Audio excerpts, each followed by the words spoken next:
Nakalimutan ko lang itapon yan, ate. Wala kasing basurahan sa CR eh. Tapos dun ko na lang muna nilagay para madali kong makita. Para kapag may naglagay na ulit ng plastic sa banyo, maitapon ko na. Hanggang ngayon kasi wala pang basurahan dun. Ang sabi ni tatay, hindi na raw ata papalagyan dahil nagagalit ka kapag may nakatambak dun. Sino hindi magagalit na may nakatambak na basurahan sa banyo? Hindi naman tinatapon yun kung di ko pa aalisin o kung di pa aalisin ni tatay. At sa dami mong paglalagyan ng napkin mo, dun pa talaga? Nag-iisip ka pa ba talaga, Janine? Ha? May basurahan sa likod. Ang daming punyetang plastic sa kusina. Pwede kang kumuha. At yun ang isabit mo sa banyo at gawing basurahan. Utang na loob. Pagod na ako sa'yo. Sa sobrang tamad mo, wala ka ng maayos na ginagawa. Ang tamad mong asikasuhin ang sarili mo. Ang tamad mo para magkikilo sa bahay. Nang dahil sa'yo, inuuod na kami. Nagkakasakit kami sa kadugyutan mo. Namamaho kami rito. Sana ikaw na lang ang mamaho eh.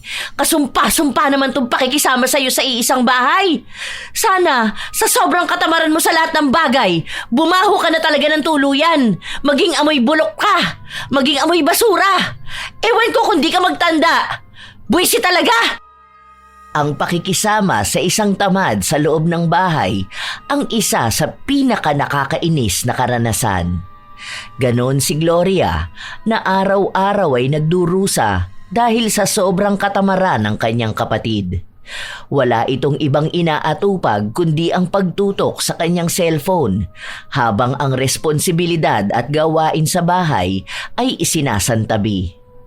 Dahil sa matinding inis at pagkadismaya, nakapagbitaw si Gloria ng mga salitang kalaunan ay naging sanhi ng isang sumpa.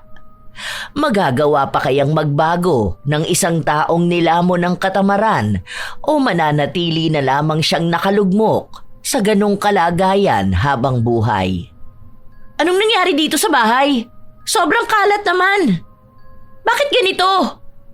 Janine, nasan ka ba? Bakit ate? Bakit ang kalat ng bahay? Hindi ka man lang naglinis. Tingnan mo ang gaspang ng sahig, ni hindi mo man lang winalisan. Ano bang ginagawa mo? Mamaya ko nalang gagawin yan, ate. May pinapanood pa kasi ako eh. Talagang uunahin mo pa yung pinapanood mo? Ano pa tong mga nakatambak na damit? Malinis ba to o marumi? Tingnan mo, ito yung nilabang ko kahapon, di ba? Ang sabi ko sa iyo kanina bago ako pumasok sa trabaho, magtupi ka. Hala, nasama na sa mga labahin. Andito pa yung basahan. Ang dugyot ng bahay, Janine. Hindi mo man lang ba ito napapansin? Panigurado ako na hindi ka pa rin naguhugas ng plato. Aba, talaga nga naman. Uuurin tayo rito sa bahay dahil dyan sa ginagawa mo. Tapos itong kanin, panis naman na hindi mo pa itinapon. Ang ingay mo naman dyan, ate. Pwede naman ayusin yan mamaya. Patapos na nga tong pinapanood ko. Kumalma ka na lang muna dyan, aayusin ko yan. Aayusin mo? Ilang oras ako sa trabaho, tapos ganito lang ang dadatnan ko pagka uwi sa bahay? Diyos ko naman, Janine. Kung ikaw kaya mong tumira sa ganito karuming bahay, ibahin mo kami. Nasaan pala si tatay? Hindi ko alam. Umalis siya kaninang tanghali. Ang sabi niya sa akin, pupunta raw siya doon sa kaibigan niya. Habang nag-uusap ang magkapatid, biglang dumating ang kanilang ama. May dala itong isang plastik na naglalaman ng isda. Dumiretso siya sa kusina para linisin yun.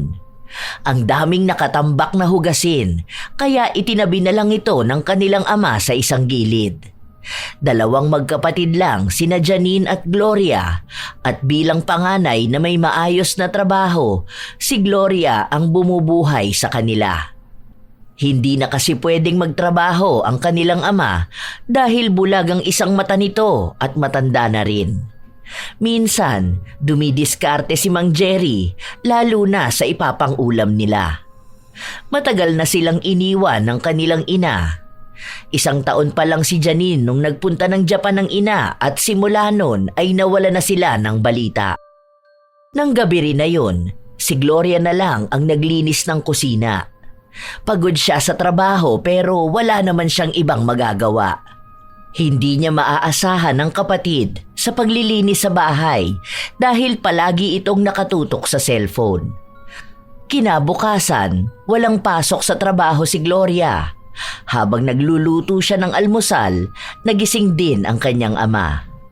Tay, pagsabihan niyo naman si Janine. Hindi naman niya nakikinig sa akin eh. Nakakainis na siya.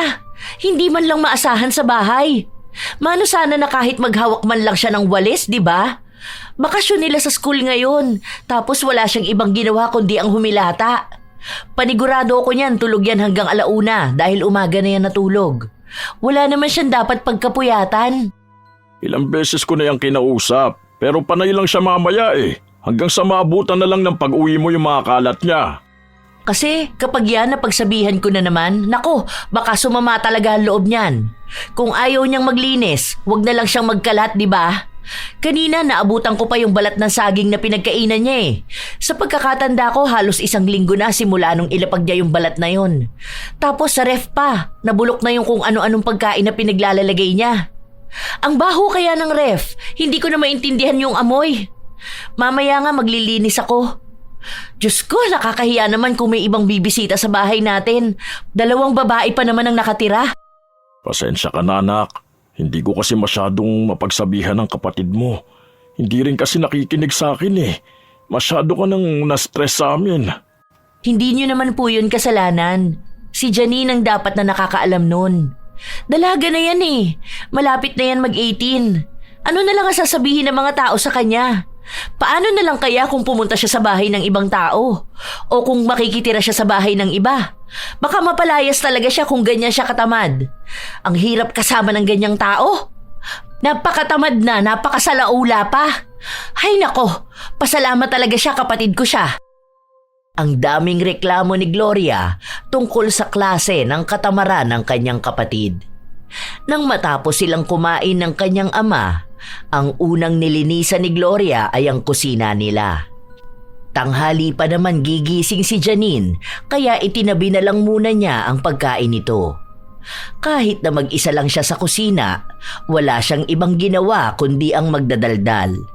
Ang dami kasing kalat kahit na sa kasulok-sulukang parte ng kusina. May isa pang Tupperware siyang binuksan na nasuka siya dahil panis na ang laman nun. Baunan yun ni Janine at halos 3 linggo na silang walang pasok sa paaralan. Ang ibig sabihin, 3 linggo na ring nakaimbak ang pagkain sa baunan na yun. Samut-saring mabahong amoy na ang bumalot sa buong kusina. Hindi na kinaya ni Gloria ang amoy, kaya ang ginawa niya ay binuksan niya ang bintana at ang pinto. Alam niya na naaamoy yon ng mga taong dumaraan dahil nagtatakip sila ng kanilang ilong. Nakakahiya para sa dalaga, pero kailangan niyang gawin para mawala ang amoy. Ay, ano ba naman talaga tong si Janine? Ay, nakakainis talaga. Sobrang tamad nito. Napakadugyot sa bahay. Kung saan-saan pa talaga nilagay yung mga basura. Ang laki-laki ng basurahan, hindi pa idiretso ang tapon ng kalat niya. Ilang sandali pa, nagising na rin ang kapatid niya. Halata na kulang pa rin ito sa tulog. Mas lalong nainis si Gloria, kaya nagdadaldal na naman siya. Tignan mo nga yung ilalim ng mata mo, Janine, ang itim. Mukha kang panda. Hindi mo sulitin yung pagtulog mo. Kasi kapag may pasok ka na naman yan, mapupuyat ka. Tingnan mo, tanghali ka na naman nagising.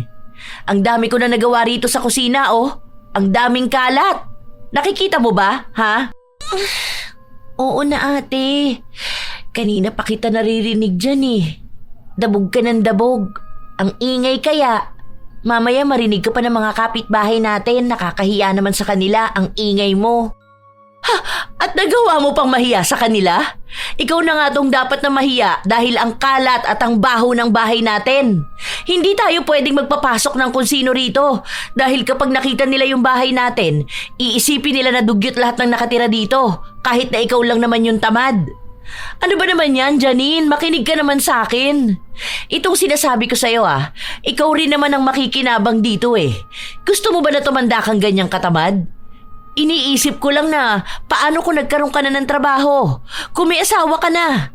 Ano, gusto mong mabuhay ang pamilya mo sa maruming bahay dahil lang sa hindi ka marunong maglinis? Dito pa lang sa bahay natin, ang hirap mo ng pakilusin. Ate naman, malamang iba na yun. Saka matututunan din naman yun. Gusto ko lang naman magpahinga sa ngayon. Ikaw lang naman ang panay daldal dyan dahil sa mga kalat. Liligpitin ko rin naman yan. Pero wag muna ngayon. Gusto ko magpahinga. Gusto mong magpahinga? Hindi ka ba nakakapagpahinga dito sa bahay? Buti sana kung di ka rin nagkakalat eh. Kaso grabe ka kung magkalat. Tamad ka maglinis, ang sipag mo magkalat. Kung saan-saan mo pa nilalagay at isinusuksok yung mga kalat mo. Tapos yung labahan, isasama mo sa mga malilinis. Saka ko nalang malalaman na marumi yun kapag gagamitin ko na. Tapos yung banyo natin, naninilaw na yung inidoro. Ang baho ng buong bahay natin. Hayaan mo, maglilinis ako. Kailan naman yan? Kapag hinintay kita maglinis ng bahay, mabubulok talaga tayong lahat. Tumulong ka naman sana. Oo na ate. Kakain na muna ako. Oh, walang hugasin sa lababo ha? Baka naman pwede mo nang hugasan yung gagamitin mo. Isang plato lang yan ha? Baka itambak mo pa yan dyan. Magsasalang na ako ng labahan. Titingnan ko pa kung alin ang malinis at marumi. Pagkatapos mo dyan kumain, ayusin mo yung mga basura sa likod tapos pumunta ka sa sala, magwalis ka ron. Oo na ate. Oo na. Panay ka dyan, oo. Gawin mo. Patuloy pa ring nagbubunga nga si Gloria. Sumunod naman ang kapatid niya pero mabilisan na lang din. Hindi pa maayos ang pagkakawali sa sahig at may mga kalat pang naiwan. Kahit na anong sabihin ni Gloria, panay lang sabi ng mamaya ang kapatid niya. Palaging ganon ang nangyayari. Isang beses sa isang linggo lang walang pasok sa trabaho ang dalaga, pero sa halip na magpahinga na lang siya, wala siyang ibang ginawa kundi ang maglinis ng kalat ng kapatid niya. Isang gabi, pagka-uwi ni Gloria, naabutan niya ang ama na naglilikom ng mga sinampay kaya tinulungan niya ito. Ngayon palang kukunin to mga sinampay, tay? Ang sabi ko kanina kay Janine, tanggalin na to bago maghapon. Anong oras na tapos ikaw pa ang kumuha? Nasaan na naman ba si Janine? Wala siya, nasa plaza. Nanonood sila ng basketball. Laro daw nung kaibigan nila. Kanina pa ba yun wala? Hindi naman, mga alas 3 yun nagpaalam sa akin. Tapos nakatulog ako. Kagigising ko lang kaya ngayon ko lang naalala itong mga sinampay. Oo nga pala, kumain ka na. Nagluto ako doon, may pritong isda. Ay, nakaka-stress na talaga kasama sa bahay si Janine. Tingnan mo, nagkalat na naman ang mga sapatos. Malamang naghalungkat yan ang gagamitin niya. Bakit ba ganyan ang batang yan? Ayoko sanang ikumpara siya sa iba pero yung anak ni Aling Conchi, ang sipag na bata. Palagi ko yung nakikitang nagwawalis ng bakuran nila kada umaga. Tapos yun pa naglalaban ng mga damit nila. Si Janine, kahit panty na lang niya hindi niya pa malabhan. Nung nakaraan may tagus pa ng regla niya yung hinubad niya. Tinuruan ko na nga siya na kapag ganon dapat lalaban niya agad. Pinagsabihan ko nga siya kanina dahil ang kalat ng kwarto niya. Hinahanap ko rin yung mga tasa tapos nakita ko nasa kwarto niya lahat. Kapag tapos niyang gamitin, di niya kasi nilalabas. Inutusan ko siya, ayun, umalis lang bigla. Sana naman matuto rin siya sa buhay. Hindi naman siya bata na dapat palaging sundan ang ginagawa. Nasanay na lang siya sa panay siya mamaya. Ang hirap pagsabihan, paulit-ulit na lang ayaw niyang makinig. Ewan ko talaga kung saan siya pupulutin kapag mag-isa na lang siya sa bahay. Tapos ganyan siya katamad at kadugyot. Naku po, talaga namang uuurin siya kahit buhay pa siya. Ilang araw pa ang lumipas, wala pa ring nagbago sa pagiging tamad ni Janine. Madalas lang siyang nakahiga at walang gana. Panay ang cellphone niya at ang pinagkainan niya kung saan-saan na lang niya inilalapag. Kahit napagsabihan siya ng kanyang ama, wala siyang kibo. Dapat palagi siyang sundan dahil kung hindi yun gagawin ng mga kasama niya, lahat sila ay mabubulok sa loob ng bahay. Isang araw, maagang umuwi si Gloria dahil masama ang pakiramdam niya. Naabutan niya ang kapatid na nasa labas ng bahay nila at naglalaro sa kanyang cellphone. Naligo ka na ba, Janine? Tingnan mo yung paa mo, ang daming libag. Yang ulo mo panay pabalakubak tapos sobrang dumi ng damit mo. Dalaga ka na, Janine. Ano bang akala mo sa sarili mo? 4 years old? Oo ate, mamaya na ako maliligo. May ginagawa pa ako, oh. Kita mo naman na naglalaro ako. Mas inuna mo pa yan? Pumasok ka sa loob. Nakakahiya ka rito sa labas. Nakikita ka ng mga tao. Ano na lang ang iisipin ng mga yan? Ay, nako. Bakit ba ganyan ka? Ang sama na ng pakiramdam ko pero masasama pa lalo sa ginagawa mo. Huwag mo na kasi akong pansinin. Wala naman akong ginagawang masama sa'yo ah. Hayaan mo na lang ako. Hahayaan kita? Na maging ganyang katamad? Sobra tong ginagawa mo, Janine. Sa totoo lang. Hindi to gawain ng normal na tao. Oo, pwede kang tamarin lalo na kung pagod ka o sadyang wala kang ganang kumilos. Pero hindi ganito kalala. Hindi ganito katagal. Hindi ka man lang nandidiri sa paligid mo. Ayan, natalo na ako.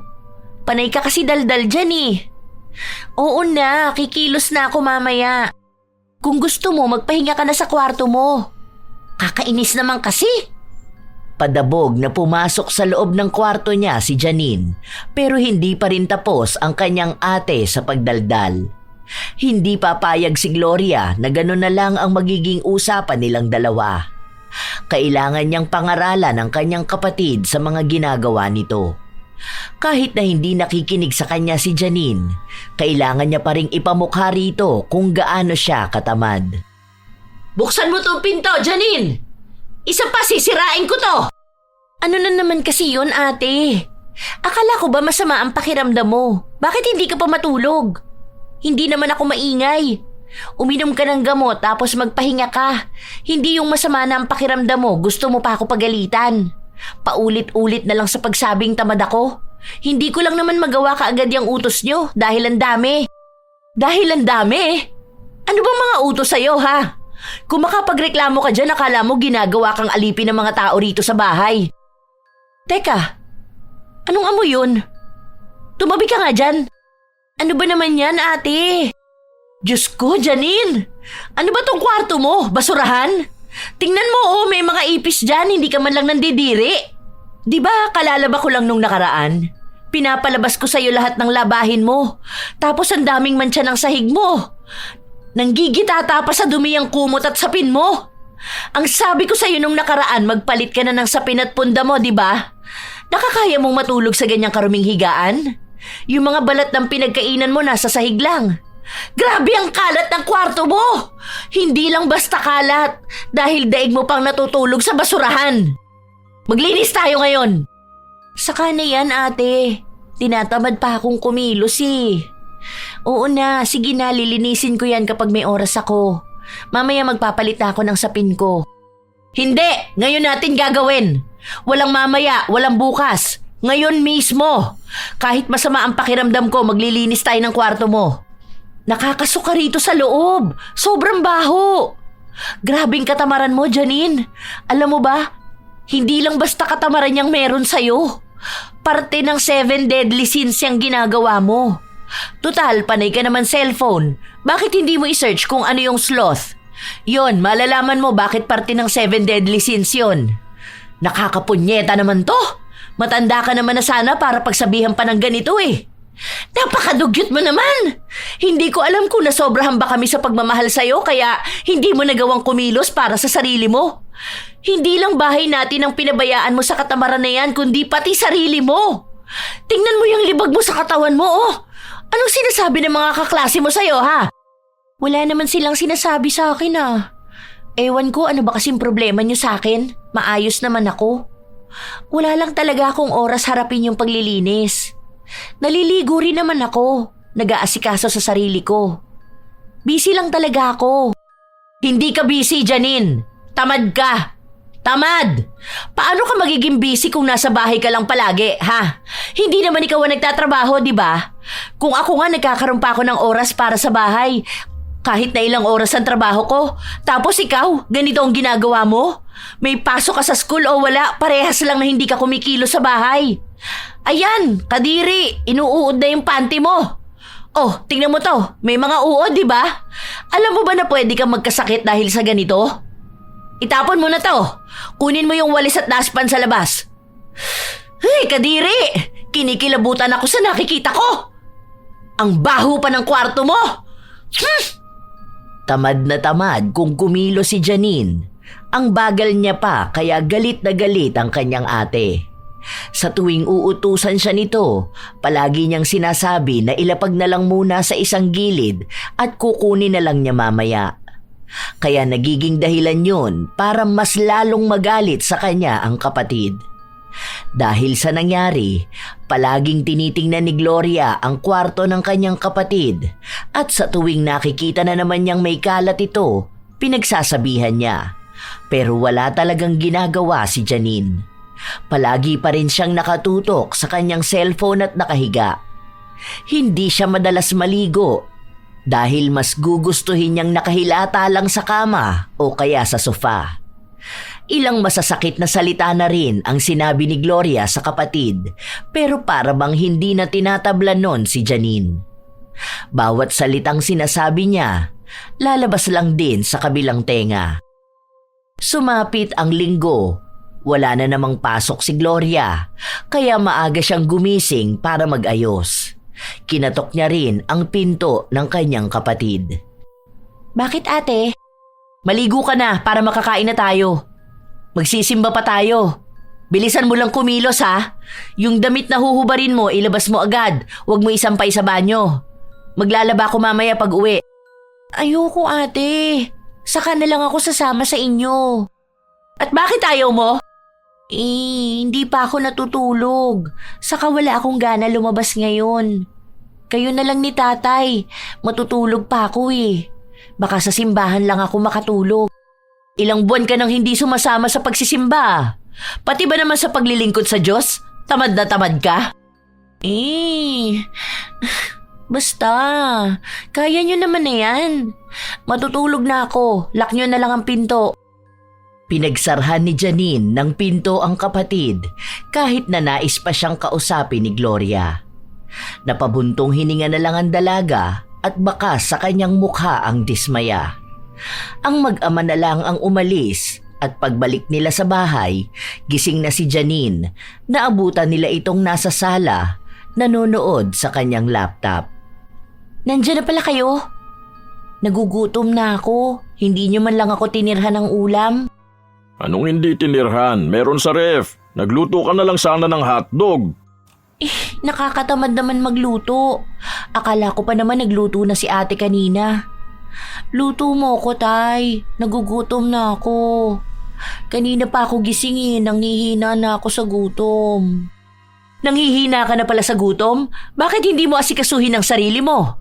Paano na lang kung wala kami ni tatay? Baka namatay ka na mag-isa mo rito. Kuha mo rin akong tubig, ate, pagpupunta kang kusina. Hindi ka ba marunong kumilos para sa sarili mo? Magluto ka dyan kung gusto mo. Pagod din ako. Maglalaba pa ako at maglilinis ng bahay. Huwag ka dyan panaynood. Hindi ka na nga nagsimba. Ang lakas pa ng loob mo mag-utos sa akin. Para nakikisuyo lang sa'yo eh. Sa susunod magsisimba na ako. Hindi lang ako nakasama ngayon kasi nga inaantok pa ako. Hindi na kumibo pa si Gloria. Agad na siyang pumasok sa loob ng kwarto. Nakakaramdam pa rin siya ng inis sa kanyang kapatid dahil sa mga ginagawa nito sa buhay at sa panay katwiran niya sa pagiging tamad.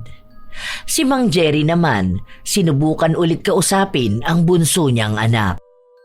Nak, tulungan mo naman ang ate mo. Hindi ka ba naaawa sa kanya? Bago siya pumasok sa trabaho, siya nagluluto.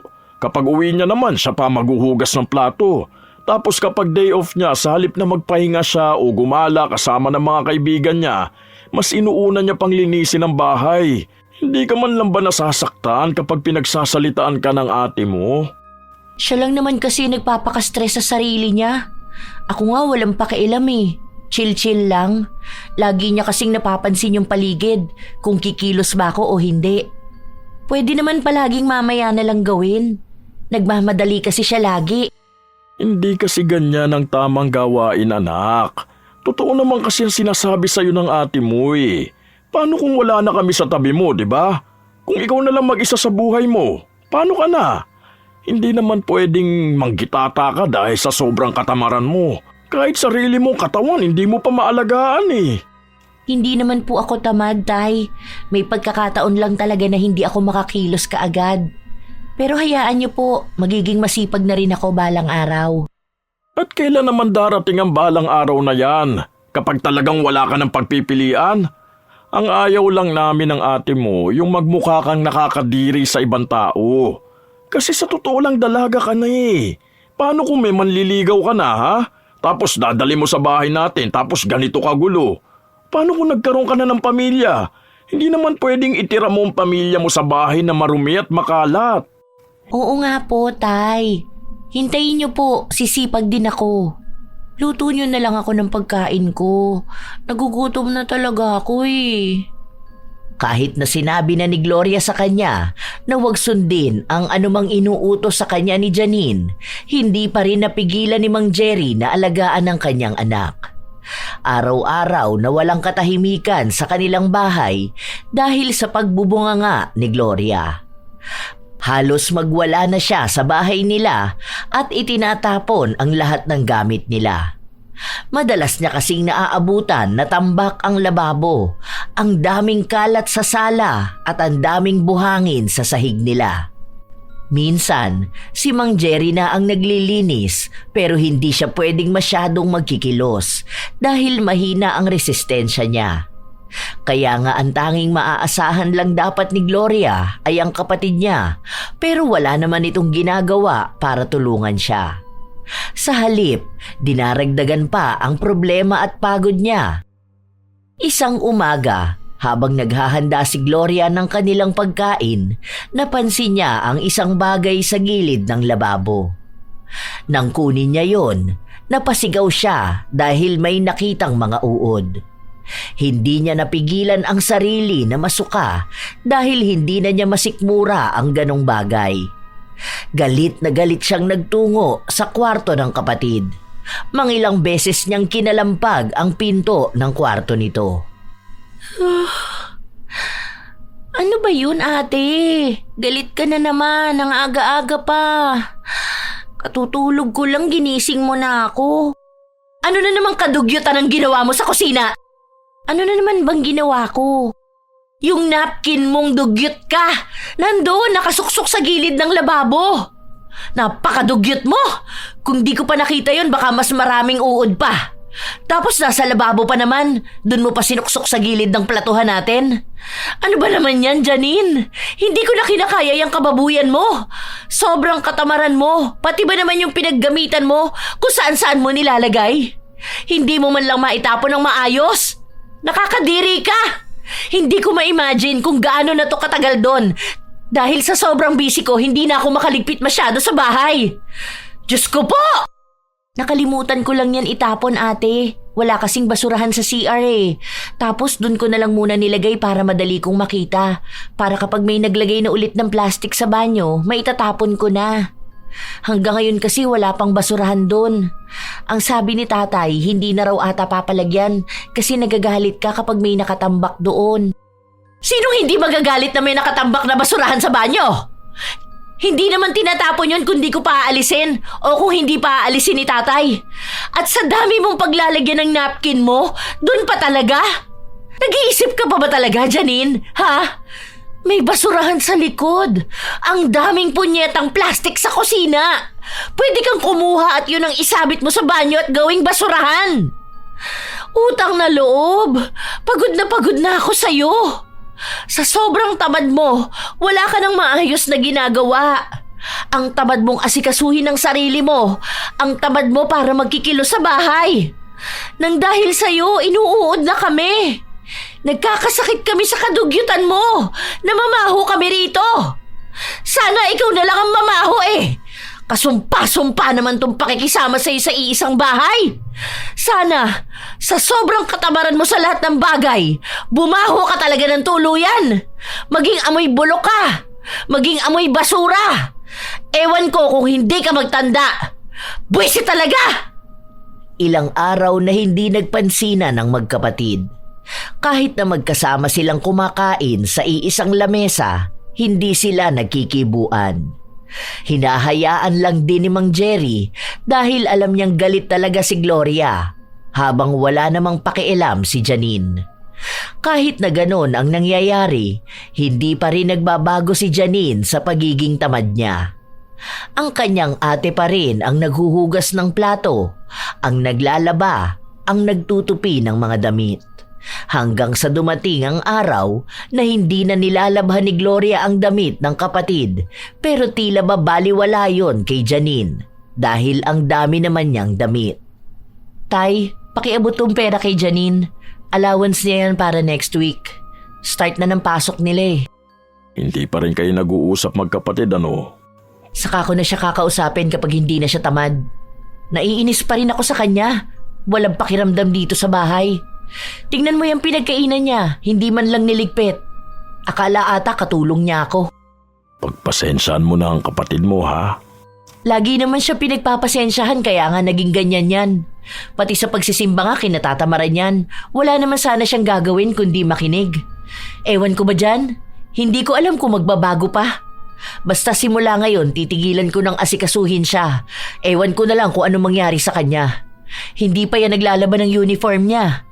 Sa bagay, nilabang ko naman na yun dati. Ewan ko ngayong pasukan kung matuto ba yung maglaba. Huwag mo na siyang aasikasuhin, tay ha. Matanda na yan. Hayaan mo siyang matuto. Kaso naaawa naman kasi ako sa kapatid mo eh. Mas maawa po kayo sa kanya kapag naging ganyan na siya habang buhay. Hindi niya ikamamatay kung aasikasuhin niya ang sarili niya. Kung maglalaba siya ng mga damit niya at kung maglilinis siya ng mga gamit niya. Mas ikamamatay niya pa kung magiging sobrang dugyot siya. Malamang niyan sa kwarto niya, katabi niya matulog ang daga at mga ipis dahil hindi ko naman na nililinisan eh. Nakakapagod na siya. Kahit na hindi nagkikibuan at nag-uusap ang magkapatid, kapag nasa paligid lang si Janine, pinaparinggan siya ng kanyang ate, lalo na kapag naglilinis ito ng bahay. Pinaparinig din naman ni Gloria ang kanyang pagdadabog, lalo na kapag naaabutan niya ang kusina na tambak ng hugasin. Nagsimula na ang klase ni na Janine, pero kahit pagpasok sa paaralan ay kinatatamaran niya. Unang araw pa lang, late na siyang pumasok at halos araw-araw na ganon. Hindi yun alam ng kanyang pamilya dahil hindi naman inaalam ni Gloria kung anong oras ang pasok ng kanyang kapatid. Abala kasi siya sa kanyang trabaho.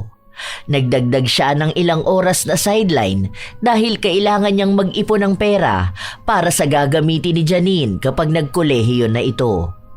Kahit naman galit siya sa katamaran ng kapatid, gusto niya pa ring maging responsableng ate. Day off ulit ni Gloria. Maaga pa lang ay nagdadadaldal na siya habang naglilinis ng sala. Hay! Naglilinis na naman ang katulong. Ang dami na naman kasing kalat dito sa bahay. Ang dami na naman kung ano-anong basura. Nakakahiya naman kasi dyan sa buhay prinsesa na akala mo may 10 katulong para hindi kumilos dito sa bahay. Napakasarap talaga maging isang senyorita na pinagsisilbihan sa lahat ng bagay. Linggo ngayon, sana naman may maglaba na dahil baka mabulok na ang mga damit. Kumilos naman sana. Igalawang katawan, aba. Tanghali na! Gising na! Pagsilbihan naman ang sarili. Nakakasama yung pagiging tamad. Hindi na naman nagsimba dahil tinatamad lumabas ng bahay. Naku po, hindi na natakot sa kasalanan. Habang nagdadaldal si Gloria, bumukas ang pinto ng kwarto ng kanyang kapatid. Napaatras pa siya nang maamoy ang kakaibang baho. Hindi niya maipaliwanag kung anong amoy yun, basta mabaho. Maligo ka na nga, Janine. Ang baho mo naman. Bad breath ka pa. Ang dami nating toothpaste, mag-toothbrush ka naman. Hindi ka ba nababahuan sa sarili mo? Hindi mo ba naaamoy, ha? Kasi kami, amoy na amoy namin. Mamaya na, nanonood pa ako. Oh, huwag ka munang humiga dyan sa sofa. Ang baho mo talaga. Amoy basura na hindi ko maintindihan. Maligo ka doon. Para kang bata na pinipilit maligo. Hindi ka na talaga nahihiya. Mamaya na nga kasi, ano ba naman yan? Nanonood pa ako eh. Maliligo naman ako mamaya.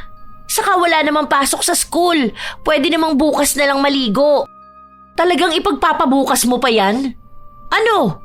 Ganyan ang magiging amoy mo ngayon? Talagang ipapaamoy mo sa amin yan buong araw? Ang layo mo sa pwesto ko, amoy na amoy ko yung baho ng hininga mo. Oo na. Tatapusin ko lang to. Mamaya na, mga 1 oras pa. Kapag hindi ka tumayo dyan ngayon, ako magdadala ng pampaligo mo rito. Wala akong pakialam kung mabasa itong mga gamit natin. Bubuhusan talaga kita ng tubig dyan na may sabon. Ano ba yan? Pati pagligo ko kailangan pambantayan. Nakakatamad nga maligo araw-araw eh. Hindi naman siguro nakakamatay kung di maliligo, di ba? Bakit kasi pati ito bantay sarado pa? Ay, ano ba naman kasi? Nagdadabog na nagtungo si Janine pabalik sa kanyang kwarto at lumabas siya na bitbit ang kanyang tuwalya. Sandali lang, oy! Ano yung bitbit mo?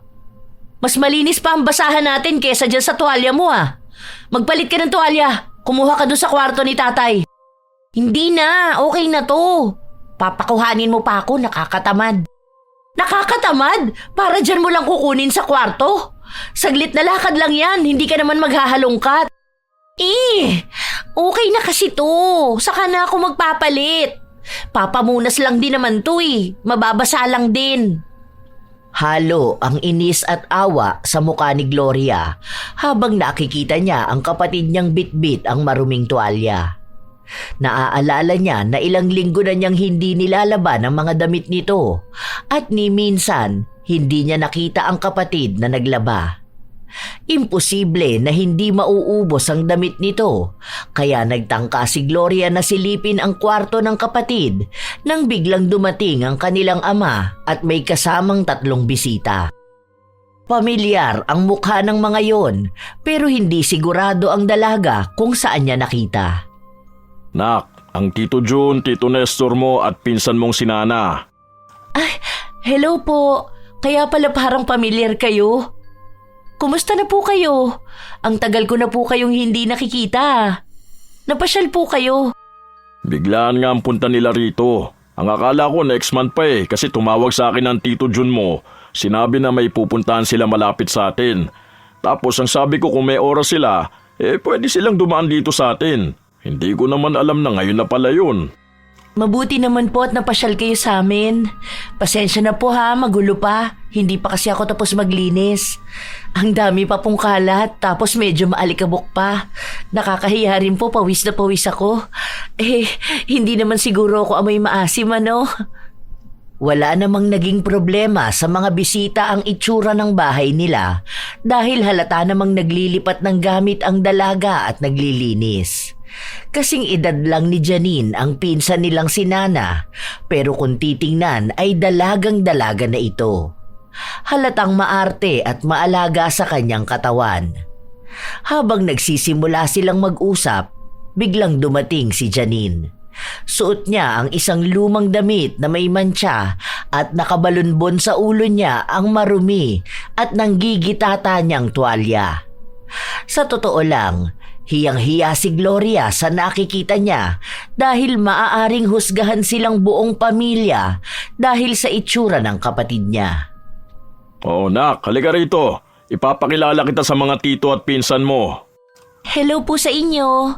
Kumusta po kayo? Ito pala yung sinasabi ko sa'yo na pinsan mong kasunuran mong ipinanganak. 11 p.m. ka tapos 12:30 a.m. naman siya ipinanganak. Sa isang ospital pa kayo nun. Di ba Jun? Sabay pa tayo napatakbo sa ospital. Nagtawanan pa ang dalawa habang inaalala nila yon. Si Nana naman, tahimik lang at pinagmamasdan si Janine. Kapansin-pansin na kahit wala siyang sabihing salita, sa mga mata niya pa lang ay sinasabi na niya ang mga panlalait. Ilang sandali pa, pasimpleng nagtakip ng ilong si Nana habang nagsasalita si Janine. Humahalo kasi ang mabahong amoy at ang sabon na ginamit niya. Pero mas nangingibabaw ang baho. Hindi ka nag-toothbrush? Pamaya na lang ate. Ano ba naman yan? Nasa CR ka na, hindi mo pa ginawa. Ando naman yung toothbrush mo. Pumasok ka sa kwarto. Magpalit ka ng damit mo. Ang dumi niya no.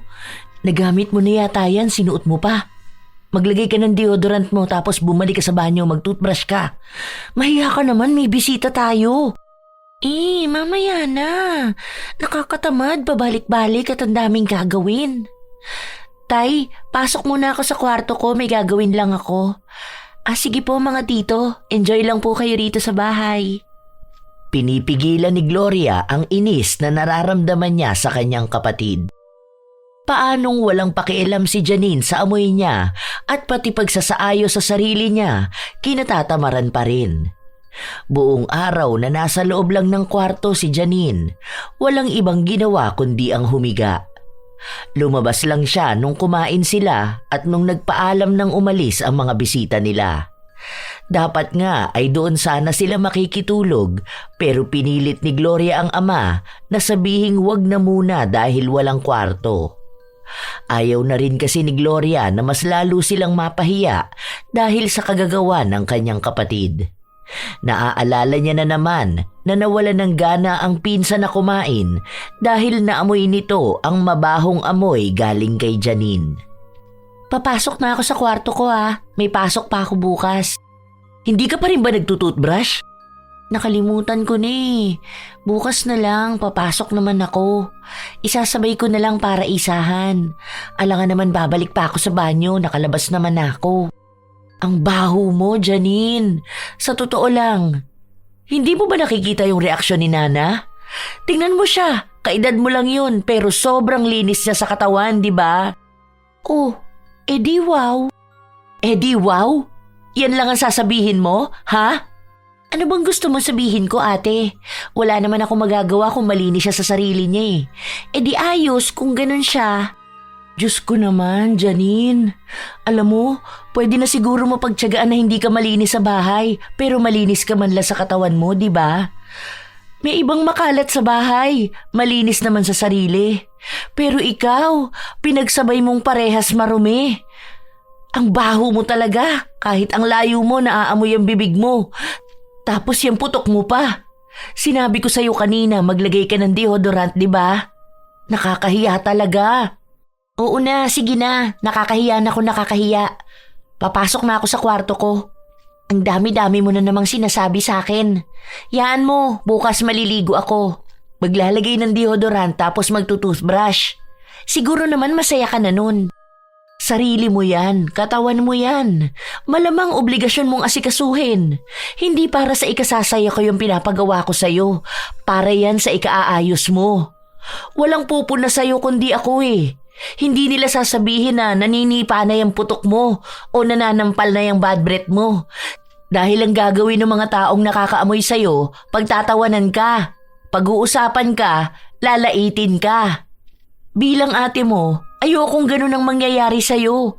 Pero ikaw, grabe katamaran mo Asikasuhin mo naman pati sarili mo. Pagod na ako rito sa bahay. Huwag mo naman akong pagurin na ipaalala sa iyong sipagin ka naman para sa katawan mo. Hindi na kumibo pa si Janine. Pumasok na lang siya sa loob ng kanyang kwarto at hinayaan ang ate niya na magdaldal. Ilang araw pa ang lumipas, palagi pa ring tinatamad si Janine sa lahat ng bagay. Kahit maligo ay kinatatamaran na niya. Minsan, sa sobrang tamad niya, magbibihis na lang siya bigla matapos niyang kumain ay aalis na. Wala man lang toothbrush dahil sinasabi niyang nakakatamad lang magkikilos. Dahil sa ginagawa niya, mas lalo lang din nagiging malala ang amoy niya. Maraming umiiwas sa kanya at walang tumatabi dahil pakiramdam nila ay ikamamatay nila ang amoy ni Janine. Naging tampulan siya ng asaran at sinasabi nila na mas bagay siya sa basurahan dahil sa baho ng amoy niya. Nawalan siya ng kaibigan dahil hindi rin nila kayang pakisamahan ang dugyot at tamad na babae. Sa paglipas ng mga araw, maging ang pamilya niya ay nahihirapan ng makatabi siya dahil nga sa amoy niya. Kaya kinausap ulit ni Gloria ang kapatid. Bilisan mo dyan, tumayo ka dyan. Panay ka higa dyan tutok na tutok yung mata mo sa cellphone. Bilisan mo! Bakit na naman ba ate? Uutusan mo na naman ako Mamaya na lang. Tumayo ka dyan sinabi. Pumunta ka sa banyo, maligo ka. Maghilod ka, magtoothbrush ka. Maglilinis ako ng kwarto mo. Tingnan mo, sobrang kalat. Ang baho talaga. Hindi ko na kaya tong ganitong amoy. Tapos yung mga sinusuot mo, paulit-ulit lang, di mo nilalaban. Maruming damit lang din ang ginagamit mo. Tapos yung uniform mo, ang dugyot. Tatayo ka dyan o kakalad ka rin kita papuntang CR. Ano ba naman kasi yan? Nakita na nga nanunood ang tao eh. Maliligo naman ako mamaya. Wala naman kasing pasok ngayon. Hindi na, puro ka mamaya. Wala ka ibang ginawa kundi sabihing mamaya pero wala ka namang gagawin. Sawang-sawa na ako sa kagaganyan mo, Janine. Tinutulungan lang kita dahil babae ka. Napakasalaula mo. Ang dami ng taong pinag-uusapan ka. Tumawag din sa akin yung isa sa teacher mo, sinasabi yung concern nila sa'yo. Pinagsabihan ka na rin pala nila pero hindi ka nakikinig. Ewan ko ba sa'yo? Ano ba talagang problema mo? Bakit ba ganyan kakatamad, ha? Bakit kasi kailangan pang pakialaman ng ginagawa ko? Nakakatamad naman talaga magkikilos eh. Ewan ko ba sa inyo kung bakit kayo gusto nyo magkikilos? Hindi naman ako tamad. May mga ginagawa lang talaga ako. Anong ginagawa mo, ha? Ano? Ayan, ganyan. Magtatambay dyan sa cellphone mo? Panoorin yung kung ano-anong palabas? Bakit kaya hindi mo subukang manood ng mga makabuluhang bagay, ano? Panoorin mo kung paano magwalis, tutorial paano maglaba, paano maligo ng tama, kung paano sipagin. Ganon ang panoorin mo. Para kang nilalamon niyang walang kwentang ginagawa mo eh. Pati pagpasok mo sa school, kinakatamaran mo. Palagi ka raw late, hindi ka nagsusulat, hindi ka rin nagpapasa ng activities. Ay, ano ba naman, Janine? Nagpapakahirap ako para mabigyan ka ng magandang kinabukasan. Samantalang ikaw, hindi mo matulungan ang sarili mo. Hindi na ako humihiling sa'yo na tulungan mo kami ni tatay. Yung sarili mo na lang ang tulungan mo, Janine. Parang awa mo na. Okay naman lahat, ate. Hindi lang talaga ako makakilos dahil nakakatamad talaga. Ang bigat ng katawan ko sa lahat. Gusto ko lang humiga. Ano ba? May iba ka pa bang balak para sa sarili mo? May plano ka ba para sa buhay mo? O ganyan ka na lang palagi? Hindi ko alam, ate. Hindi pwedeng hindi mo alam, Janine. Kasi ikaw ang unang dapat makaalam niyan, hindi kami. Hindi ibang tao. Isipin mong maigi kung ano ba talaga ang gusto mong mangyari sa buhay mo. Gusto mo ba na pagtawanan ka lang ng iba dahil sa kadugyutan mo? Gusto mo bang mabuhay mag-isa sa magulo at maruming bahay dahil gusto mo palagi ka lang nakahilata? Hindi pwede yung ganyan. Ang daming nasasayang sa buhay mo dahil sa pagiging tamad mo. Sa totoo lang, masyado kang umaasa sa amin. Kasi simula pa nung bata ka, kami na lang ni tatay ang kumikilo sa bahay. Hindi ka marunong maghugas ng plato, ni hindi ka marunong maglaba, hindi ka marunong magwalis. Kung hindi ka pa pagsasabihan na linisin ang sarili mo, hindi mo rin gagawin. Minsan, normal ang tama rin, lalo na kung kailangan mo talaga ng pahinga. Pero hindi ganyang katamaran sa'yo, na talagang nila mo na pati kaluluwa mo. Makinig ka sa akin ha, dahil gusto ko rin namang mapabuti ka. Hindi habang buhay kasama mo kami ni tatay. Hindi ka bubuhayin niyang katamaran mo. Hihilahin ka lang niyan lalo sa kasalanan. Umaasa si Gloria na papakinggan siya ng kanyang kapatid na mauunawaan ang nais niyang iparating. Dahil tumatanda na si Janine, hindi pwedeng manatili siyang tamad kung paano siya naging tamad nung bata pa siya. Hindi pumasok si Gloria para asikasuhin ang bahay nila at ang pag-aaral ng kapatid niya. Hindi rin kasi pumasok sa paaralan si Janine dahil sa tinatamad itong bumangon kanina. Mas naging kuba rin ang pagtayo ni Janine na para bang kaunting kilos niya lang ay pagod na siya. Sa paglipas ng mga araw, pilit na pilit si Janine kahit sa pagligo. Halos ate na niya ang magpaligo sa kanya para lang kumilos siya, pero walang nangyayaring pagbabago sa amoy ng katawan niya. Sumisingaw pa rin ang baho. Sa tuwing magpapabango naman siya, mas nasusuka ang mga taong nakakaamoy sa kanya dahil mas matapang ang amoy ng katawan niya at bumabaho ang pabango. Muling nag-usap ang mag-ama dahil sa reklamo na natatanggap nila sa paaralan ni Janine. Hindi ko na alam ang gagawin ko, Tay. Kapag pinatigil naman natin sa pag-aaral ngayon si Janine, sayang naman dahil malapit na siyang makagraduate. Pero totoo naman talaga na sobrang baho niya. Yung singaw ng katawan niya kakaiba na. Hindi na aalis. Binilhan ko na nga siya ng bukod na sabon, tapos pabango at bagong deodorant, pero walang nagbabago. Hindi ko maipaliwanag kung anong klaseng singawan lumalabas sa katawan niya. Mas masahol pa ang amoy niya kapag pinapawisan siya. Hindi kaya may sakit naman ang kapatid mo? Naaamoy ko nga rin siya madalas eh.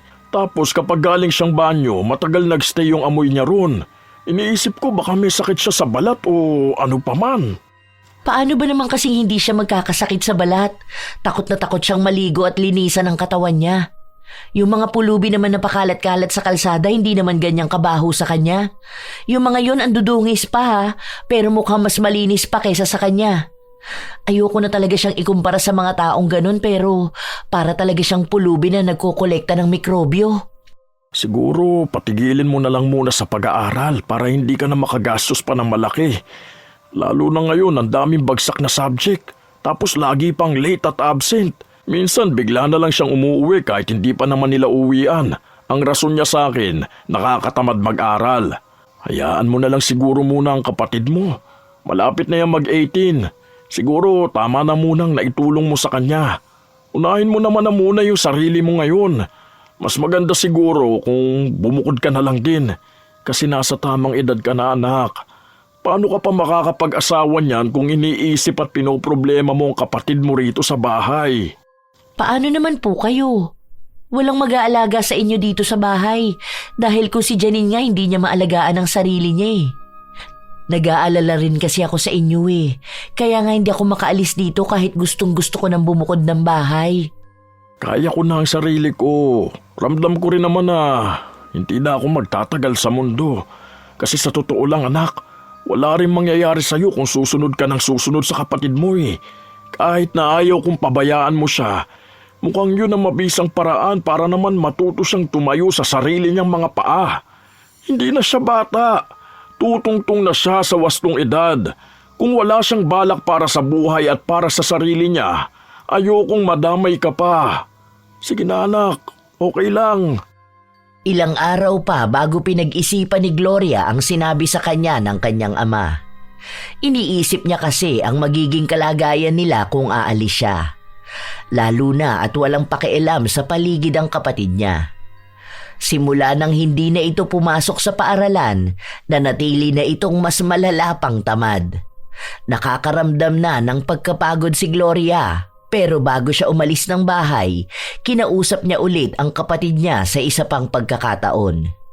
Iniisip niya na kapag nakitaan niya ng kaunti pang pag-asa ang kanyang kapatid, baka magbago pa ang isip niya para wag umalis. Tiniis ni Gloria ang mabahong amoy na nanggagaling sa katawan ng kanyang kapatid. Talaga bang ayaw mo magbago? Ganyan ka na lang sa sarili mo? Ganyan na lang ang gagawin mo sa buhay mo? Hihilata ka lang sa higaan mong nanggigitata sa dumi? Talagang yayakapin mo na lang ang sinasabi nila sa'yo? Hindi mo ba naaamoy ang sarili mo? Aayusin ko naman ang sarili ko, ate. Hindi pa lang ngayon. Kailan yun? Baka bukas? Ilang bukas ba meron ng tao sa buong buhay nila? Ilang mamaya? Ilang saka na lang ang sasabihin mo sa sarili mo bago ka tuluyang magbago? Ayoko pa kasing kumilos, ate. Kung naiintindihan mo lang sana ako. Kung alam mo lang ang nararamdaman ko. Kaya nga kita kinakausap dahil gusto ko malaman kung ano bang nararamdaman mo. Dahil gusto kitang tulungan. Ayoko maging ganyan ka na lang. Akala mo ba hindi kami nasasaktan ni tatay kapag naririnig namin ang sinasabi nila tungkol sa'yo? Kung paano kanila pandirihan dahil nga dyan sa kakaiba mong amoy? Nagtatanong sila sa amin kung paano ka namin nasisikmura. Na ang totoo, hindi na rin talaga namin kaya. Basta ate, hindi pwede yung ganyan na basta na lang. Pati pagsasalita mo ata kinatatamaran mo na. Baka sa susunod yan pati paghinga mo nakakatamad na rin. Hayaan mo na lang muna ako ate. Darating din ang araw na sisipagin ako. Sa ngayon, wala akong ibang gustong gawin kundi ang magpahinga. Sige, hahayaan kita kahit na mahirap sa kalooban kung iwan ka katulad kung paano tayo iniwan ni nanay. Pero sana nga, dumating ang araw na makaya mong kumilos para sa sarili mo. Huwag mo sanang hayaang magpakalugmok dyan sa katamaran mo. Sana balang araw, malaman mo rin kung bakit masama yung ginagawa mo. Naaawa ako sa'yo, pero gusto kong matuto ka.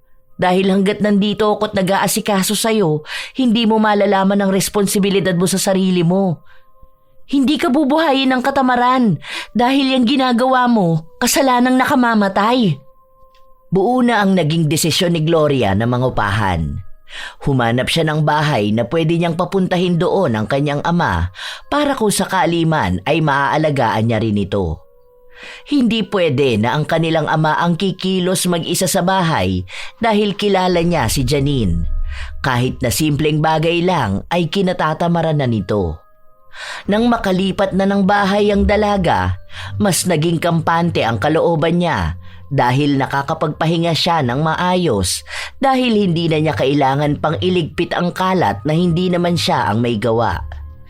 Kahit na nag-aalala siya sa kalagayan ng kapatid, sinusubukan naman niyang tawagan ng kanyang ama at sinasabi lang sa kanya na walang pagbabago kay Janine.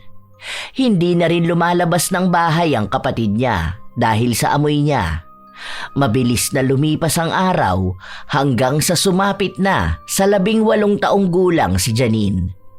Hindi nagpakita si Gloria pero pinadalhan niya ng handa ang kapatid. Sinubukan niya ring tawagan ng ama kung anong nangyari sa araw na yon. Salamat pala sa pinadala mo, nak. Nakakain na kami ni Janine pero ang dami pang natira ngayon. Itinabi ko na lang para may makain kami sa susunod pa. Bakit? Hindi kayo nagbigay ng pagkain sa mga kapitbahay? Wala ba siyang naging bisita? Ayaw namang tanggapin ng mga kapitbahay natin dahil nantidiri sila. Iniisip pa lang nila kung anong meron sa bahay natin ayaw na nila. Naaamoy na rin kasi sa labas yung baho ni Janine. Kahit na nasa loob lang siya ng kwarto umaalingasaw yun. Talagang ayaw na ni Janine kumilos para makaalis siya sa ganyang sitwasyon ano? Lumipat ka na lang ng bahay, Tay. Pwede ka naman dito sa akin kesa naman nagtitiis ka dyan. Hayaan na lang muna natin si Janine. Hindi na. Kaya ko pa naman siyang samahan dito. Oh, ayos lang po ba kayo, Tay? May sakit ka ba? Medyo masama lang ang pakiramdam ko pero ayos lang ako. Huwag kang mag-alala, nak. Sige na pala, tulog na tayo. Mag-iingat ka dyan, ha. Palagi kang magsasara ng pinto mo. Tapos maging alerto ka lalo na mag-isa ka lang dyan nakatira. Hindi na nakapagsalita pa ang dalaga dahil pinatay na agad ng kanyang ama ang tawag. Simula nun, hindi na gaanong nakakatawag si Gloria sa ama dahil hindi ito sumasagot. Pakiramdam niya ay may sakit ang ama kaya sinadya niyang puntahan ito sa bahay nila. Malayo pa lang siya, tanaw na niya ang mga kapitbahay nilang nakatingin sa kanya at nagbubulungan. Nang tumapat siya sa bahay nila, naamoy niya ang hindi mawaring baho. Parang may nabubulok sa loob, kaya agad siyang pumasok. Naabutan niya ang kanyang ama na nasa sofa at nanghihina. Tumambad kay Gloria ang nakakakilabot na kalat sa bahay nila. Parang tambakan ng basurahan. Kung saan-saan na lang nakakalat ang mga damit, nakahalo sa mga panis na pagkain. May mga dumi ng daga, napakaraming ipis at ang lamok pa sa loob. Galit na galit si Gloria pero hindi niya hinarap ang kapatid niya. Dinala niya muna sa ospital ang kanyang ama. Ano ka ba naman, anak? Bakit gumastos ka pa para dalhin ako sa ospital? Kailangan ko lang naman ng pahinga. Kailangan mo ng pahinga sa maayos na bahay, Tay. Kapag nakalabas ka rito, doon ka natitira sa inuupahan ko. Hindi ka pwede dun sa bahay. Nakakatakot yung itsura. Kaya ka nagkakasakit dahil ang dumi ng paligid. Malamang ginagapangan ng daga at ipis yung mga plato dun. Hindi ko kaya. Kinilabutan ako sa itsura ng bahay. Kaso paano naman ang kapatid mo? Baka hindi na yun kumain kapag wala akong niluto. Alam mo naman na hindi ko yun kayang iwan mag-isa Naaawa ako sa kanya. Kung siya nga hindi niya iniintindi ang sarili niya Hindi na, Tay. Basta, doon ka sa bahay. Akong bahala kay Janine. Matanda ka na tapos sa ganun ka nakatira? Kung siya kakampi niya ang mga germs dahil sa katamaran at kadugyutan niya, ibahin niya tayo. Hindi pwede yung ganyan na nagkakasakit ka. Habang nasa ospital si Jerry, bumalik ang dalaga sa bahay nila kung saan naabutan niya ang kapatid niyang nasa kusina at kumakain sa maruming plato. Madungis din ito, pero mukhang wala siyang pakialam dahil nakatutok lang siya sa kanyang cellphone at tumatawa sa pinapanood niya. Hindi na uuwi rito si tatay. Hindi ko na rin babayaran ng bill sa bahay na ito. Bahala ka ng kumita ng para sa sarili mo, Janine. Hindi na kami babalik ni tatay sa maruming bahay na to. Bakit naman ate? Ano na naman bang nagawa ko? Naku, wala. Wala ka nagawa. Dahil wala kang ginagawa. Totoo pala talaga na ang baho mo? Sobra. Malamang di mo naaamoy ang sarili mo. Dahil kung naaamoy mo, hindi mo hahayaan na maging ganyan ka. Ewan ko ba? Hindi pa dumating yung balang araw na sinasabi mo para sipagin ka at kumilos para sa sarili mo. Matanda ka naman na. Kung tutuusin, pwede ka na magtrabaho. Buhayin mo na ang sarili mo dahil pagod na ako maghintay ng pagbabago mo. Pagod na kaming hintayin kung kailan ka sisipagin. Bahala ka sa buhay mo. Bahala ka sa katamaran mo. Umalis si Gloria at hinayaan na lang ang kapatid niya. Tinotoo ni Gloria ang sinabi niya na hindi niya susustentuhan ang kanyang kapatid. Naputulan ng kuryente at nawalan din ng tubig ang dati nilang bahay. Kahit na ganon, hindi pa rin naman maiwasan ni Gloria na mag-alala sa kanyang kapatid. Gusto niyang tulungan ito pero iniisip niya na kapag tinulungan niya si Janine, baka tuluyan na ngang makalimutan ni Janine na iangat ang sarili niya. Ilang araw pa ang lumipas, tumawag sa kanya si Janine at nagpapatulong na maghanap ng trabaho. Gusto na raw nitong subukang gumawa ng hakbang para sa sarili niya. Nakakapanibago ang ganitong salita para kay Gloria dahil sa tuwing magtatanong siya sa kapatid, lagi lang sinasabi nito na sa susunod na lang niya aayusin ang buhay niya. Pero ngayon, gumagawa na ng maliliit na hakbang si Janine kung paano nga ba niya maisasaayos ang kanyang buhay. Nakipagkita si Gloria sa kapatid niya. Sa labas sila nagkita kung saan naghintay si Janine na matapos ang trabaho ng kanyang ate. Napansin ni Gloria na maayos ang suot ng kapatid niya at nagawa na rin itong magsuklay. Pero ang amoy ng katawan niya, isa sa dahilan kaya iniiwasan siya ng mga tao. Hindi rin sila pinapasok sa kainan dahil kumakalat sa aircon ang amoy ni Janine. Dito na lang tayo ate. Pwede naman dito sa labas eh. Mabuti naman naisipan mong ayusin ang sarili mo. Paano nangyari yon ha? Bigla ko na lang naisip na tama ka nga. Walang ibang tutulong sa akin kundi ang sarili ko. Nakita ko yung mga dati kong kaklase. Maayos ang buhay nila ngayon. Samantalang ako, walang patutunguhan ng buhay. Tamad na tamad sa lahat ng bagay. Naisip ko na lang bigla na mali pala talagang isinawalang bahala ko lahat ng bagay dahil naghihintay akong sipagin ako. Pero hindi pala darating ang kasipagan na yun kung hindi ako gagalaw. Totoo na ba yung mga sinasabi mo? Mamaya dinadaan mo na lang ako sa mga ganito dahil alam mong hindi kita matitiis. Totoo na ate, pero hindi ko alam paano ko magsisimula. Parang ang daming gumugulo sa utak ko eh. Gustong-gusto ko na ngayon magbago, pero minsan hinihila pa rin ako ng kung anong bagay sa sarili ko para wag kumilos. Ang hirap lumaban, pero gusto kong magbago. Mahihirapan ka talaga niyan sa ngayon. Pero ang gawin mo, unti-untiin mong kumilos. Mas makakapag-isip ka ng maayos kapag malinis ang paligid mo. Yon ang dapat mong unahin. Saka mo malalaman kung ano na yung mga dapat mong isunod gawin. Huwag ka mag-alala, tutulungan kita. Pero hindi ibig sabihin nun na ako ang gagawa ng lahat.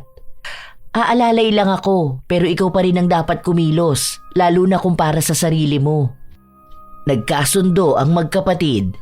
Hindi maitatanggi ni Janine na hirap na siyang labanan ang katamaran niya. Minsan, ayaw niyang tumayo sa kanyang higaan. Ang gusto niya lang ay humilata at kikilos lang siya kapag gusto niya. Pero yon ang klase ng ugali na pilit niyang inaalis sa kanyang sarili. Nagawa na niyang paunti-unting linisin ang loob ng kwarto niya hanggang sa paglilinis ng mga kalat sa bahay nila. Kapag walang trabaho ang ate niya, tinutulungan siya nito. Pero madalas na si Janine ang kumikilos. Pati na rin ang dati niyang kinatatamaran na pagligo na bago niya na yon. Inaasikaso na niya ang kanyang sarili pero kahit na ganon, hindi pa rin nawawala ang mabahong amoy sa kanyang katawan. Kahit na anong gamitin niyang sabon, hindi yun nawawala. Habang magkasama ang kapatid, napag-usapan nila ang bagay na yun. Binababad mo ba yung sabon? Try mo kaya maligo 2 times a day. Tapos ibabad mong maigi sa katawan mo yung sabon. Tapos maglagay ka ng lotion. Tapos ang gamitin mo yung tawas. Mas maganda raw yung brand na nabili ko. Mahal pa naman yun. Sinubukan ko na yan, ate. Ngayon nga lang halos 2 oras ako sa banyo. Nakababad yung sabon. Tapos 3 beses ako nagsabon pero wala talagang nangyayari eh. Baka hindi na to maaalis, no? Bakit naman kaya biglang nangyari sa'yo yan? Teka lang, hindi kaya dahil yan dun sa nasabi ko sa'yo nung galit na galit ako sa'yo? Ano yun? Hindi ko maalala. Yung parang isinumpa kita na maging mabahong-mabaho ka at di na yun maaalis. Hindi ko maalala yung eksaktong sinabi ko pero parang ganun. Ano namang kinalaman nun? Totoo ba yung mga sumpa na ganyan? Oo kaya. Minsan yung mga nasasabi kong masama sa ibang tao nagkakatotoo eh. Baka ganun ang nangyari sa'yo. Kaya kahit na anong gawin natin, hindi nagbabago yung amoy mo. Ay, teka. Paano kaya maaayos yan? Magsisearch ako kung paano mawawala yung mga sumpa-sumpa. May nakita ko rito ate. Ang sabi, pwede raw mawala sa pamamagitan ng albularyo, ganun. May kakilala ka ba? Wala eh, pero magtatanong ako kay tatay. Hindi ko kasi alam yung mga ganyan eh. Sorry ha, kung nakapagsalita ako ng masama sa'yo. Ako nga ang dapat mag-sorry sa'yo ate. Kasi alam ko na grabe na yung pinaggagawa ko kaya nakapagbitaw ka ng salita sa'kin. Sinagad ko yung pasensya mo. Tapos ako kahit pa anong sabihin mo sa'kin, chill-chill lang ako. Kasi alam ko naman na kahit nagagalit ka sa'kin, kikilos ka pa rin para sundan yung mga kalat ko. Hanggang sa tuluyan ka na talagang sumuko. Sorry talaga ate. Basta ngayon, gusto kong totohanin mo ang sinabi mo na hindi ka na ulit magiging tamad ha. Huwag mong balikan yung mga ginawa mong yun. Kasi sa totoo lang, ang pangit tingnan ng isang taong tamad. Mula sa bahay nila hanggang sa sarili nila at lalong-lalo na sa pananampalataya nila. Nagkaayos ang magkapatid at nagtulungan sila kung paano maaalis ang sumpa kay Janine. Kahit na ilang beses silang lumapit sa albularyo, tila ba hindi ganon kadaling maalis ang sumpa. Nangangamoy mabaho pa rin si Janine at doon na siya tuluyang nakakaramdam ng hiya sa ibang tao. Lalo na kapag lumalabas sila at nagsisimba.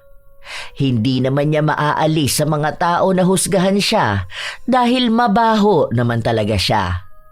Kahit naman sino ay hindi na naising tagalan na tumabi sa taong kagaya niya. Ang ginawa na lang ni Janine, pinagpatuloy niya ang pagbabago at tinalikuran ng pagiging tamad.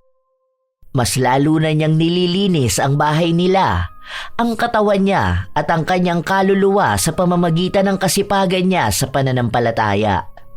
Palagi siyang nagdarasal na maging maayos na siya. Hanggang sa unti-unti na rin na nagbago ang amoy niya. Nawala na ang tapang at nakakasulasok na baho kaya pinagpapatuloy niya pang mas pag-igihan ang pagbabago niya. Nang maging masipag na siya sa gawaing bahay, bumalik na ang kanyang ate at ama sa kanilang bahay kung saan sama-sama na ulit silang titira doon. Amuyin mo nga ako ate. Okay lang ba? Hindi na ba ako ganun kabaho? Hindi naman na. Mabuti na lang talaga hindi ka na ganun kabaho, no? Medyo na lang ngayon pero naaagapan naman na ng pabango. Hindi tulad dati na yung pabango pa mismo ang bumaho. Oo nga ate. Nakakahiya nga kapag naaalala ko yun. Hindi ko na alam anong kahihiyan talaga ang pinagagawa ko noon. Mabuti na lang talaga natuto na ako. Mas maganda pala talaga kapag maayos. Mabuti naman anak, hindi ka na tinatamad. Himala, ang linis na palagi ng kusina natin. Marunong ka na maghugas ng plato samantalang noon basta na lang lapat ng sponge sa plato, banlaw tapos lagay na sa platuhan. Hindi mo tinitingnan kung natanggal ba ang dumi. Mabuti nga, Tay. Naku, naalala ko noon yung mga kutsara natin meron pa mga kanin-kanin na tumigas. Sa galit ko hinugasan ko lahat ng plato tapos siya ang ginagawa niya lang. Nakatingin sa cellphone niya tapos tawa ng tawa. Kada linggo pa kapag magsisimba tayo, ang ginagawa niya, nagpapanggap na tulog tapos kapag aayain ang daming dahilan. Aba ngayon nagkukusa na. Huwag na nating balikan yan. Nahihiya na tuloy ako. Oo na, tanggap ko naman na ang dugyot ko talaga noon. Sa kakahintay ko na dumating yung balang araw, nauubusan na pala ako ng panahon. Basta ngayon, alam ko na ang gagawin ko. Hindi na ako magiging kasing tamad ko noon. Pero siguro pwede pa rin naman tamarin minsan. Oh, kakasimula pa lang magbago, nag-iisip ka na naman na tamarin?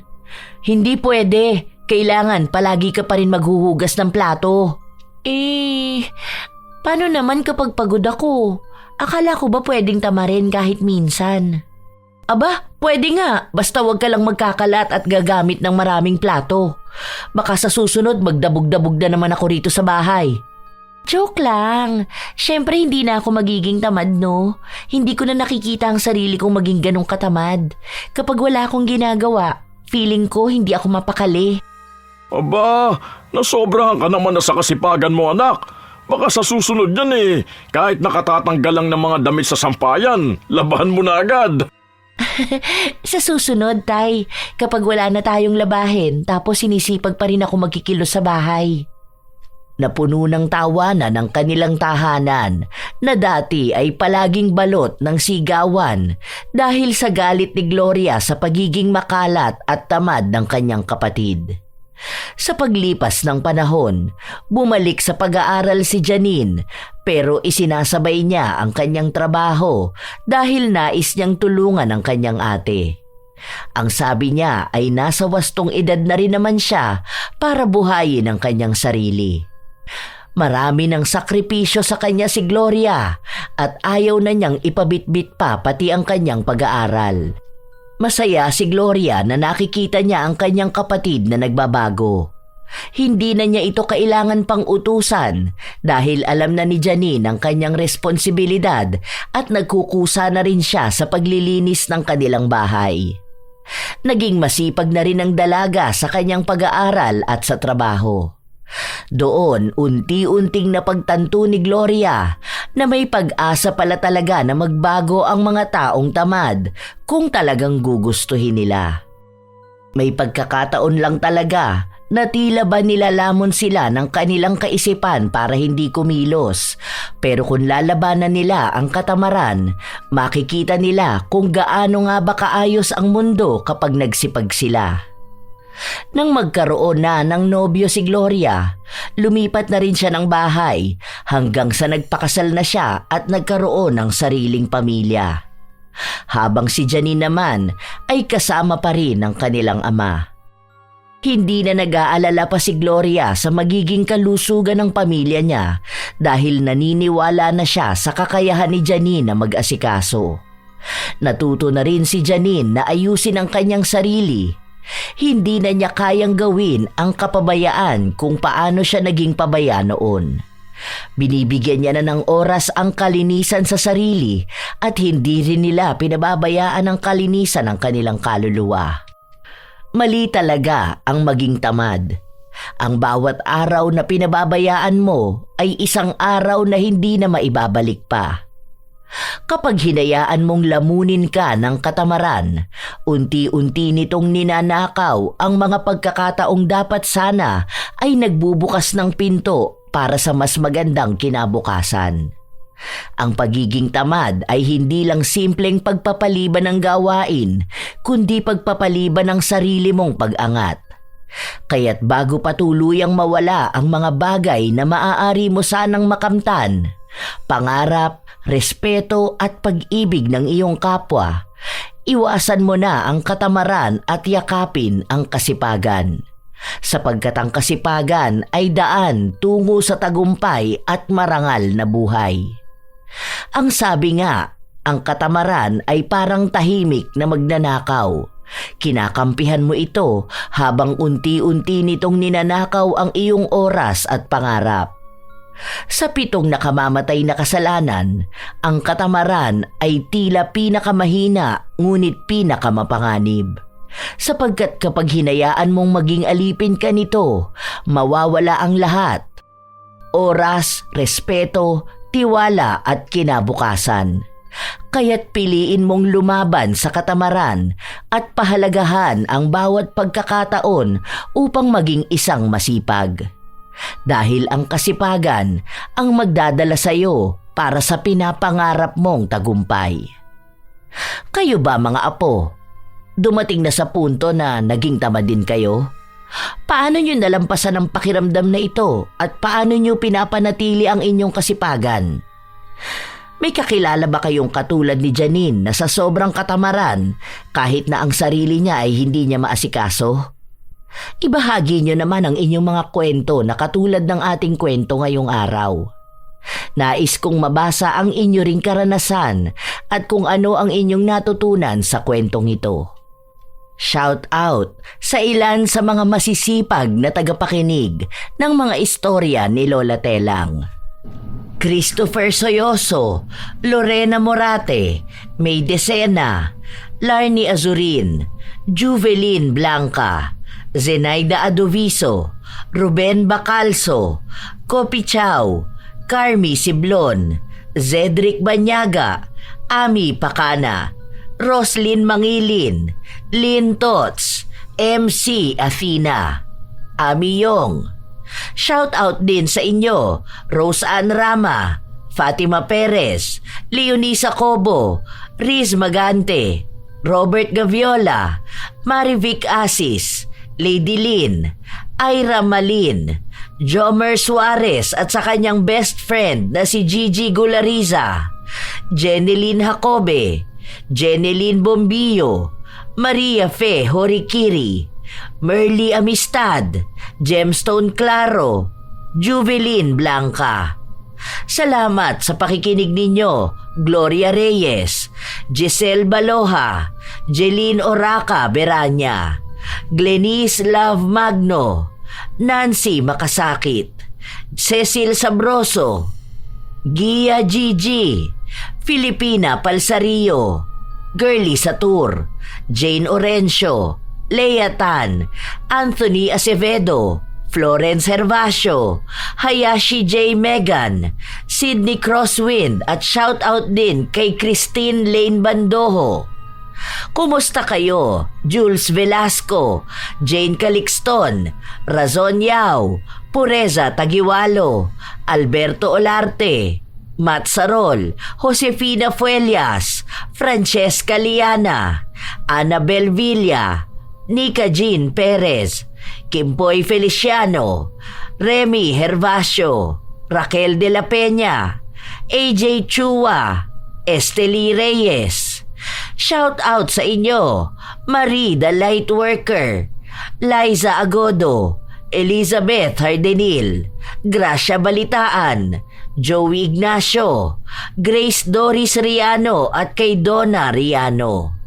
Diwata Lin Zamboanga Sibugay, Maria Benitez, Giovanni Villahagos, Dolores Laus, John Luis Beronio, Aslam Liza, Arvid Shane Hoiberg Channel, Nea Matias, Roy Lacandalo, Gladys Bakbak, Glady de los Santos, Flor de Lisa Sapipi, Annalisa Malatbalat, Will Maleses, Juna May Lopez, Ruth Ann Migano, Roxanne Gaudicos, Francisco Neng at sa kanyang asawa na si Jeremy Saranillo Francisco. Ito ang inyong Lola Telang at maraming salamat sa inyong pakikinig mga apo.